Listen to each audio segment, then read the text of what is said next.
आळंदी पंढरपूर महामार्गावरती फलटण शहर पोलीस स्टेशनच्या हद्दीमध्ये श्रीराम कारखान्याच्या समोर खडकहिरा ओढ्या शेजारी दिनांक 18 जुलै रोजी पहाटे 1 वाजण्याच्या सुमारास इर्टिका गाडी आणि पिकअप गाडीमध्ये भीषण अपघात झाला। यामध्ये 1 जण ठार तर 3 जण जखमी झाल्याचा प्रकार घडला आहे।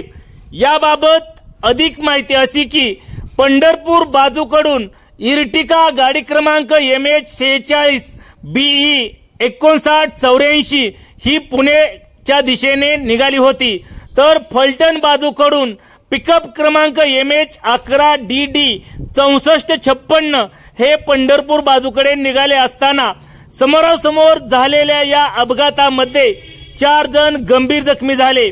यामध्ये रोहन कापसे वय 20 पिंपरत तालुका फलटण, आदित्य भोईटे वय 21 राहणार पिंपरत तालुका फलटण, प्रसाद मोरे वय 22 वर्ष झिरपवाडी तालुका फलटण हे जखमी झाले आहेत, तर अभिजित रामभाऊ मोरे वय 23 वर्ष राहणार झिरपवाडी तालुका फलटण हे सुरुवातीला गंभीर जखमी झाले होते, मात्र दवाखान्यात नेल्यानंतर त्यांचा मृत्यू झाला असल्याची माहिती मिळत आहे। या जखमींना तात्काळ दवाखान्यात हलवण्यात आले होते। याबाबत फलटण शहर पोलिसात गुन्हा दाखल झाला असून फलटण शहर पोलीस स्टेशनच्या पोलीस उपनिरीक्षक विजयमाला गाजरे याबाबतचा अधिक तपास करीत आहेत।